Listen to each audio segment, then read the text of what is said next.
Hello, my name is Taya Graham, and welcome to the Police Accountability Report. As I always make clear, this show has a single purpose, holding the politically powerful institution of policing accountable. And to do so, we don't just focus on the bad behavior of individual cops. Instead, we examine the system that makes bad policing possible. And to achieve that goal today, we will show you this stop conducted by Trenton, New Jersey police after they removed a man from his car without accusing him of a crime, a possible violation of his rights that did not end here because the police continued to target the subject of this search, and a possible effort to silence his efforts to fight back. But before we get started, I want you watching to know that if you have evidence of police misconduct, please email it to us privately at par@therealnews.com, and please like, share, and comment on our videos. You know I read your comments and that I appreciate them. And you can always reach out to me directly at Taya's Baltimore on Facebook or Twitter.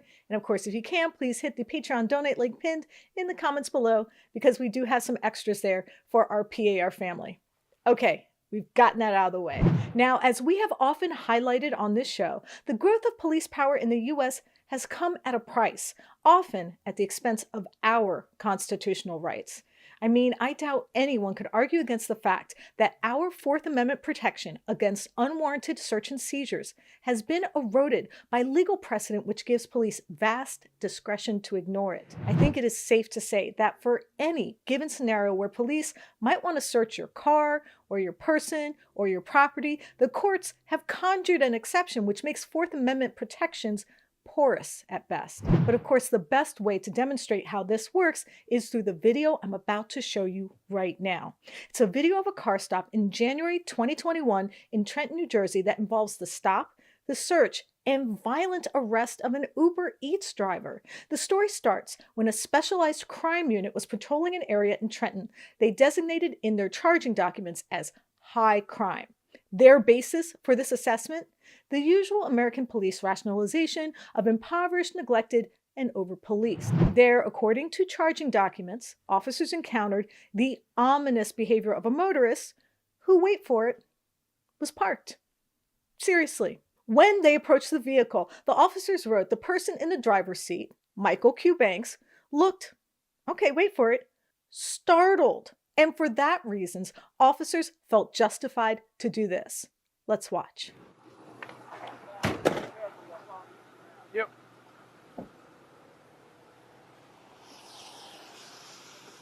What's up, man? Excuse me. Hey, how you doing tonight? How you doing tonight? Just keep your hands up for me. No, excuse me, sir. Keep your hands up for me, all right? Keep your hands up for me. Sir, why are you grabbing me? Keep your hands up. I'm at my Fourth Amendment. Excuse me. I have my Fourth Amendment. I just came out from establishment. Hold on. I don't know if the car's in park. Excuse me, sir. Hey, how are you, sir? I'm all right. Oh, okay. This is something I can help you guys with. Y'all are pulling me out my car. Get out of the car. Get out of the car. I'm going to remove you. Now, it's interesting to read between the lines of this so-called statement of probable cause and relate it back to my statement about the erosion of our Fourth Amendment rights. That's because the first prong of the officer's argument that Mr. Banks' car could be searched was based upon where it was parked. That's right. Apparently, parking in a bad neighborhood is probable cause for a crime. Let me repeat that the officer believes Mr. Banks had waived his Fourth Amendment rights because of where he decided to stop. Notably, it was also where he was trying to make a living delivering food. But it doesn't end there, because the second prong of his argument is the so-called startled look. That's right. Because Mr. Banks was surprised by the presence of several plainclothes police officers, well, then he must have been committing a crime, not delivering food. So on that basis, police decided to engage with Mr. Banks and asked him to get out of the car. But the cops had a different version of what happened than what appears to be shown on the video. Let's watch and then compare. What's up, man? Excuse me. Hey, how you doing tonight? How you doing tonight? Just keep your hands up for me. No, excuse me, sir. Keep your hands up for me, all right?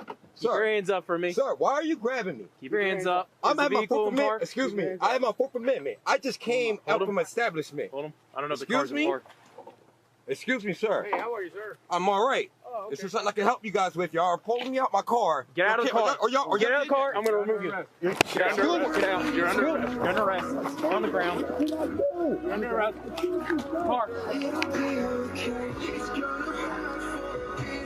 So as you can see, Mr. Banks complied, but also asked reasonable questions, but not according to the sworn statement signed under the penalty of perjury by the cops themselves. Let me read it as we watch what actually happened. Take a look. I heard Banks yelling through the driver's side door as he displayed aggressive behavior. Really? Is that really what happened? Let's take another look.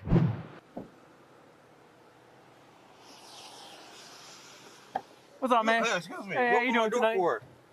How you doing tonight? Just keep your hands up for me. No, excuse me, sir. Keep your hands up for me, all right? Keep your hands up for me. Sir, why are you grabbing me? Keep your hands up. I'm at my Fourth Amendment. Excuse me. I have my Fourth Amendment. I just came out from establishment. Hold on. I don't know if the car's in park. Excuse me, sir. Hey, how are you, sir? But that's not where this intriguing narrative ends, because as they continued to drag Banks out of the car, the officer again had an interesting interpretation of what happened. Let's watch, and again, I'll read the officer's sworn statements as we watch. I just came out from establishment. Hold on. I don't know if the car's in park. Due to Banks' aggressive behavior, I removed Banks from the driver's seat and took him to the ground. Get out of the car. Get out of the car. I'm going to remove you. Get under arrest. Get out. You're under arrest. You're under arrest. On the ground. You're under arrest. Car.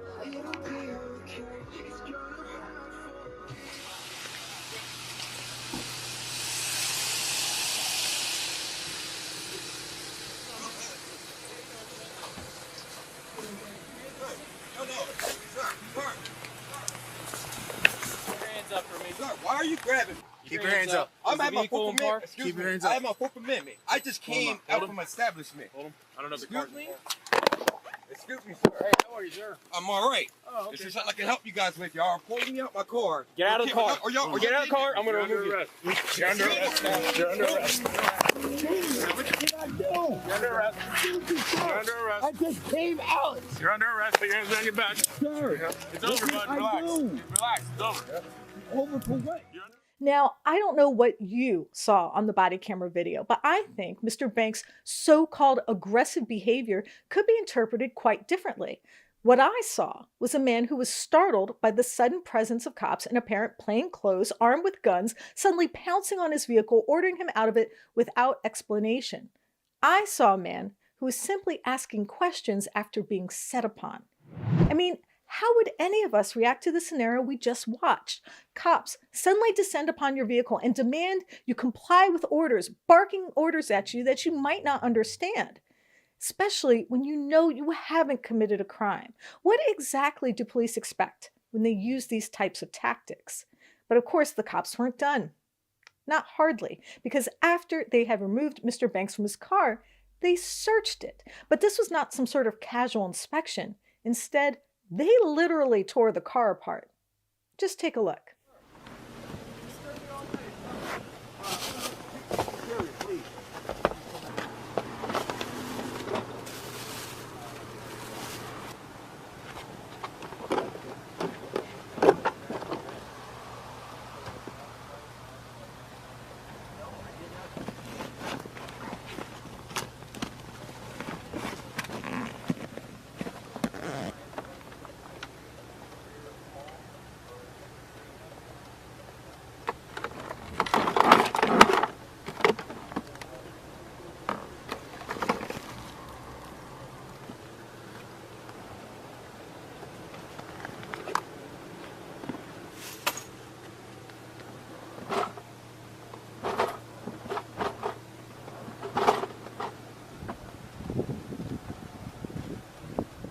Now, before I go any further on reporting the details of Mr. Banks' ordeal and how this aggressive policing affected his life, I want to make a point about these types of tactics.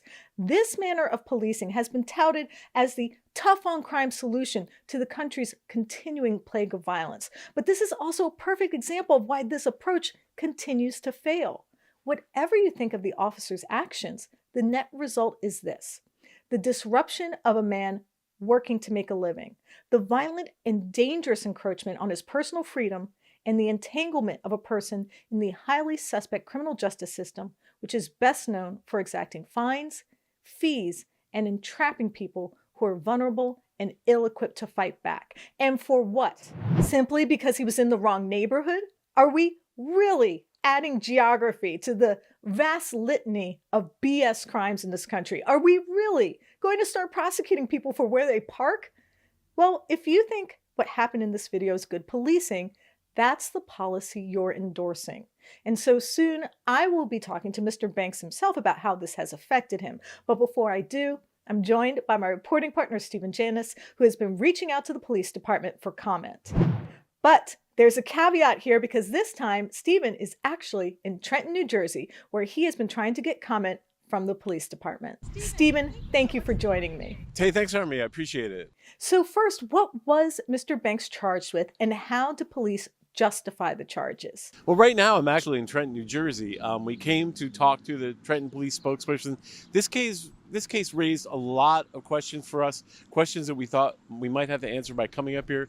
We kind of get tired of people not answering questions, and I was so disturbed by what I saw in that statement of probable cause and so familiar with it being a reporter from Baltimore where I've seen this kind of policing applied to poor neighborhoods and applied to working class neighborhoods that I thought it was worth the trip to come up here and to see it for ourselves and actually talk to people in the community and kind of see what's going on here. So you are there in Trenton. What are police saying about Banks' arrest? Well, there was no real justification if you really read the probable cause closely. The Trenton police, as you can see here, the headquarters in the background, really charge him with obstruction, administrative obstruction, and then they charge him for not having a license. But, you know, we talked to Mr. Banks and he said that was not true. But of course, if you listen to the body camera footage, you don't see any sort of sign that they're going, hey, can I look at your license? For example, when they walk up to the car, they don't say, could you present your license? They in fact did the exact opposite, which is just drag him out of the car. So there really wasn't a chance for Mr. Banks to produce his license. So those are the primary charges.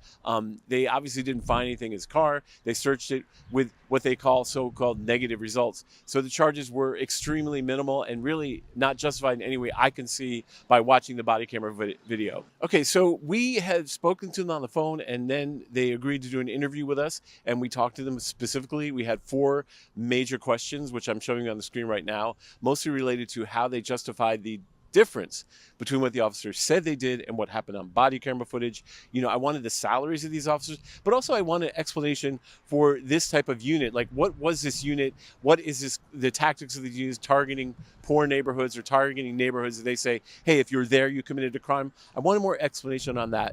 But tell you, with that being said, you know, we had a real lesson in police accountability because we, as I said before, we came up to Trenton to get comment from police. We had every assurance we would get comment from police. And then the police spokesperson who is paid to talk to the press about problems with policing disappeared. I did speak with her yesterday. She did say would be available after 2. She wasn't, you know, she just hadn't decided if she wanted to do on camera, which is fine. It didn't have to be on camera. I just needed to get comment. And there's no one else that's available to speak to media. Okay. Well, I really appreciate your help and your time. Thank you. Okay, I'm a little pissed. We contacted her back when we were in Baltimore. We made a point of telling her that we want to speak to her in person and get comment. We spoke to her on the phone yesterday. She said she would be available after 2. She wasn't sure if she felt comfortable being on camera. I said that is no problem. We could simply record her voice or just talk in person and I would take notes. However, I was not expecting her to not be in the building at all. When I spoke to her yesterday, she said she wasn't available because she was taking a half day. Today, she's not in the building at all, and apparently the entire Trenton, New Jersey Police Department only has one person who's available to give comment to the media. One person, and that person is not in the building. So we're here in Trenton, New Jersey without anyone from the Trenton, New Jersey Police Department available to talk to us about A, what happened to Michael Banks, B, their process for investigating excessive force complaints, C, I'm a little mad, so I'm going to stop talking now. But we also said, while we're here, why don't we go to the place where it occurred and take a look around and see what's going on in that neighborhood and see if we can find out what people think about police there. So today we're here right in the neighborhood where Mr. Banks was pulled over by police. As you can see, right across the street is a Terraza restaurant. You go over here, you have a hair salon. And this way is a bakery. And of course, right behind us is a funeral home. Now, the point I'm trying to make is that, yes, this is an active neighborhood. And yes, the crime statistics show that Trenton is a violent city. However, this is, a very active, bustling, sort of neighborhood where people are going about their business, where people have businesses and restaurants and funeral homes and are more complex. I think police description in the statement of probable cause and it being a high crime neighborhood. I think there's more to it. That's why we came here. And what I see is a neighborhood that is trying to grow and also struggling, but not necessarily are going to be helped by police dragging people out of cars. It doesn't make a difference whether they're black, Hispanic, white. They all need training in how to deal with the public because they don't have that. Trenton Police Department, I think they accuse everybody of being bad until proven innocent. And you can see there are a lot of questions about this policy and there's concerns in the community about this policy. Not all people agree with it, but of course, Trenton is a city that has more violent crime than the surrounding area. So a lot of times police departments turn to these kind of techniques, but we've seen in Baltimore, they are not effective long-term. They often create more problems. And certainly in this case, they seem to suspend the Constitution, which is our primary concern. People say you can't enforce the law by breaking it. Well, this is a good example, and I think you can see in the community that is a definite concern. And now to discuss the repercussions of this arrest and how it has impacted his life, I'm joined by Michael Banks. Thank you. Pleasure. So first, tell me about what you were doing right before you were pulled over. You were working, right? I was getting off of work, went to the liquor store, stopped at my friend's establishment, which is a bar/restaurant. And where I do security, I know the owner and the security that's there. We normally group up there. So stopped in to check in, say what's up. And basically I was only there for I'd say 15 minutes. And got in my car and it was about to travel home. So the officer pulls you over. Does he even ask for ID? He seems extremely aggressive from the initial point of contact. It wasn't a motor vehicle stop. I seen them, and as I was leaving, I was in my car. I'm about to travel home, as I said, and my music wasn't working. So as I'm in my vehicle, which was parked, you want to say 25 feet, but my vehicle was parked before the traffic light. I was parked on that side of the street. So as I was trying to fix my music with the 3.5 jack, it was almost working. So I decided, I was like, I'm about to leave. So as I'm pulling off, a vehicle approaches me at the traffic light, and it had one headlamp. It's raining, and I had a pedestrian come past me, and then this car comes, and as I'm making a right turn, it almost sideswiped, it almost hit me, it came across the little yellow line with the crosswalk. So I stopped. I'm like, yo, are you serious? And I looked at him, and it turned around and got me out of my vehicle. That's when the lights came on, and you see from the vehicle. Oh, from the body cam footage. That's when the interaction happened. They pulled me out my vehicle, no motor vehicle stop, no nothing. And I fractured my nose. So you had your hands up and you were complying, but you were immediately placed in handcuffs. Did the officer ever tell you why you were pulled over? Nothing at all. It's nothing. Did you give the officers permission to search your car? Did you even know they were conducting a search? All I seen was, I heard something at my right door. I heard something, I looked, and then I looked to my left, and my driver's side door was open. And I'm getting yanked out the vehicle. So at that time, I'm not sure how many officers were in that vehicle, but it was one, And then it was a whole swarm of them, like they were like bees. Were you concerned about your safety? I mean, how rough were the officers with you? Yes, I didn't realize that when they slammed me on the street and it's raining, that I had sustained injuries. Like everybody adrenaline, your adrenaline is going to be rushing. Pull me up. What can I help you with? Why are you like hello? Like it's not a normal traffic stop until you can just say like, hey, yeah, you know one reason why I'm pulling you over for? It's none of that. Were you charged with any crimes? The initial charge was obstruction and resisting arrest. After I went to in custody, they had me with they started hitting me with traffic tickets afterwards. They said that 25 feet from parking and unlicensed driver. You didn't give me the opportunity to to do anything. You know what I mean? Like, How has this cost you financially or otherwise? after I was released, they basically I had to walk. They towed the vehicle, and I had to walk from the precinct back home, which is basically over it's about like a mile and some change. Hurt, not even hurt and everything else, but my knees, my back is already hurting. I got bulging discs in my back. But then I even noticed, like, my nose, like right now, is still under duress. Was, I mean, how can I say this? Give me 1 second. 1 second. I have to, every time I look at the vehicle, I think about the incident. It's like, post-traumatic stress. And basically, I've been harassed since the incident, which is, I can't even go outside sometimes. Like, you know what I mean? I would like to add a point that Mr. Banks and I discussed that was not a part of the earlier interview. The officer Michael Gettler that stopped him and pulled him out of his car without articulating probable cause was the same officer Gettler that later stopped Juwan Henderson without articulating probable cause, smashed his car window, and shot him 4 times, paralyzing him from the waist down.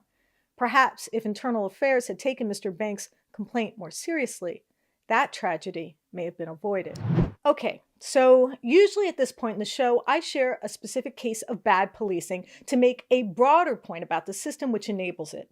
In other words, I try to illustrate through examples why policing in this country cannot be reformed without addressing issues like inequality, unchecked judicial power, overloaded defense attorneys, and other aspects of our often uncivil society, which makes bad policing possible. But the video I showed you and the rationale police used to justify the arrest of Mr. Banks hit home for me in a way that compels me to speak from a more personal perspective. Because what I witnessed on the body camera footage and read in charging documents hit very close to home for me. That's because in my hometown, police used a similar tactic, a brand of policing that I am all too familiar with. During the aughts, my city, hometown of Baltimore, conducted one of the most massive violations of civil rights in recent American history. From 2001 to about 2008, roughly 700,000 people were arrested under a policy known as zero tolerance. That's in a city of just 600,000 people. Nearly 100,000 people were arrested each and every year. And this wasn't for murder or violent crimes or any real matter of public safety. Most of these arrests were for so-called quality of life offenses, spitting on the sidewalk or drinking a beer on a stoop, or the crime that affected me personally, walking on a public street without ID, which is the reason I'm bringing this policy up again on this show, because during the city's obsession with zero tolerance, I had a personal rule. Whenever I left my apartment for school or work, I always made sure I had my ID. And this wasn't because I was driving or going to a bar. Honestly, I didn't even own a car. The reason I was so obsessive about having ID was because in Baltimore, you could be arrested for not having one. That's right.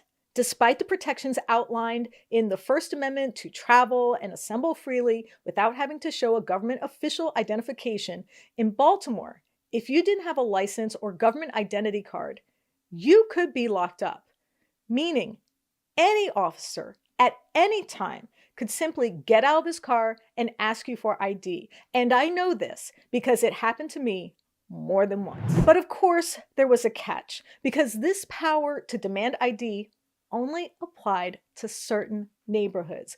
Just like Trenton, the only people who had to worry about being arrested for not having ID were those of us who lived in struggling working class neighborhoods. In fact, it was so bad that even if you had an ID, an officer could and would still arrest you if you didn't live in the neighborhood where the cops stopped you. Meanwhile, residents in the city's wealthy neighborhoods were still able to exercise their constitutional rights fully and freely. That's right, while myself and the rest of the city were literally subject to on-the-spot detainment no matter if we had committed a crime, the wealthy could simply sit back and laugh at our predicament, if they were even aware of it at all. But the worst part about this story is not just the fact that I was fearful of walking in my own neighborhood or that hundreds of thousands of people were locked up for no reason. That's tragic, of course. But what might be even worse is this.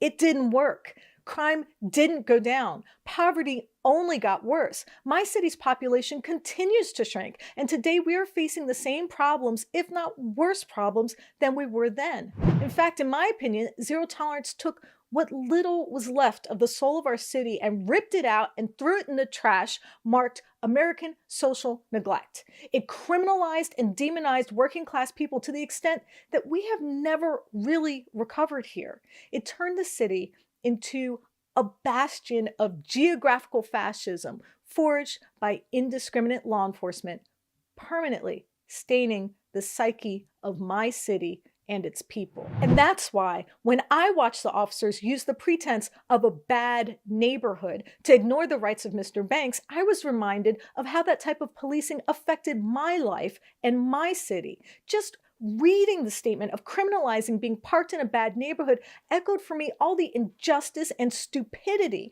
of the zero tolerance policy in Baltimore. I mean, seriously, how on earth can you address poverty and isolation with state-sponsored indiscriminate violence?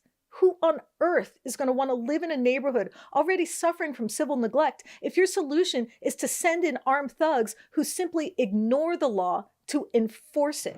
What literal sense does that make to create a class of criminals based upon their address? How cruel is a system that literally presumes people are criminal based on where they have to live? I mean, it's really odd when you think about what's really happening with policies like zero tolerance in the arrest we just witnessed. How on earth can you literally disqualify an entire census tract from constitutional protections? How can a law enforcement agency have a formal policy that allows officers to break the law with impunity and then expect everyone else to follow it? To me, the policies that led to Mr. Banks' arrest or zero tolerance in my city are just an effort to cover up a bigger crime. It is simply a ruse to obscure the fact that the last 40 years of American policies have made the rich richer at the expense of the rest of us. I liken it to a criminal conspiracy to make us guilty for the crimes of wealth extraction, which have literally sucked the life out of cities like Baltimore and the working class in general across the country.